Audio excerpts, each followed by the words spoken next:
السلام علیکم رحمۃ اللہ وبرکاتہ۔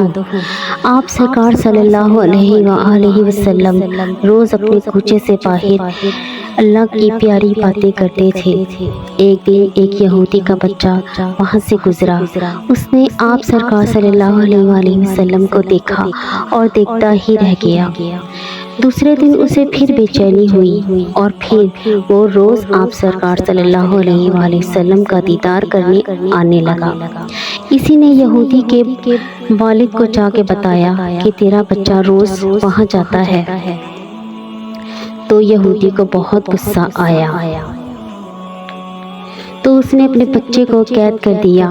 بچے کو بہت بے چینی تھی، اس نے کھانا پینا چھوڑ دیا اور بستر مرگ پر لیٹ گیا۔ یہودی بہت پریشان تھا۔ اس نے اپنے بچے سے کہا کہ تو کیا چاہتا ہے؟ بچے نے روتے ہوئے کہا کہ مجھے آخری بار آپ سرکار صلی اللہ علیہ وآلہ وسلم کا دیدار کروایا جائے۔ یہودی نے بچے کی بات مان لی اور وہ آپ سرکار صلی اللہ علیہ وآلہ وسلم کے پاس گیا اور سارا ماجرا سنا دیا۔ آپ سرکار صلی اللہ علیہ وسلم سے اجازت چاہی کہ میں اپنے بچے کو آپ کے پاس لے آؤں۔ سرکار دو عالم صلی اللہ علیہ وسلم نے فرمایا کہ ہم تمہارے ساتھ تمہارے گھر چلتے ہیں۔ یہودی خوش ہو گیا اور آپ سرکار صلی اللہ علیہ وآلہ وسلم کو اپنے گھر سے لے گیا۔ بچے نے سرکار دو عالم صلی اللہ علیہ وسلم کو دیکھا تو زور زور سے رونے لگ گیا۔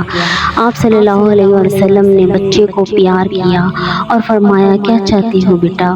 بچے نے کہا کہ آپ مجھے اپنا کلمہ پڑھا دیجئے۔ آپ صلی اللہ علیہ وسلم نے بچے کو کلمہ پڑھایا، لا الہ الا اللہ محمد رسول اللہ صلی اللہ علیہ وآلہ وسلم۔ بچے نے کلمہ پڑھا اور دم توڑ دیا۔ یہودی بہت دکھی تھا۔ اس نے آپ صلی اللہ علیہ وسلم سے کہا کہ یہ تو مسلمان ہو گیا ہے، آپ اسے اپنے ساتھ لے جائیں۔ آپ سرکار صلی اللہ علیہ وسلم نے اس بچے کو اپنے ساتھ لے گئے اور تمام سنتیں ادا کی۔ بچہ جنازہ پڑھایا۔ جب جنازہ لے کر جا رہے تھے تو سرکار دو عالم صلی اللہ علیہ وسلم اپنا پورا پاؤں زمین پر نہیں رکھ رہے تھے۔ ایک صحابی نے جب دیکھا تو آپ صلی اللہ علیہ وآلہ وسلم سے سوال کیا کہ یا رسول اللہ صلی اللہ علیہ وآلہ وسلم، آپ اپنا پورا پاؤں زمین پر کیوں نہیں رکھ رہے؟ سرکار صلی اللہ علیہ وسلم نے ارشاد فرمایا کہ اس بچے کے جنازے میں اتنے فرشتے آ چکے ہیں کہ میرے پاؤں رکھنے کی جگہ نہیں۔ سبحان اللہ۔ اللہ پاک سے دعا ہے کہ اللہ پاک ہم سب کو مرتے وقت کلمہ نصیب کرے، آمین۔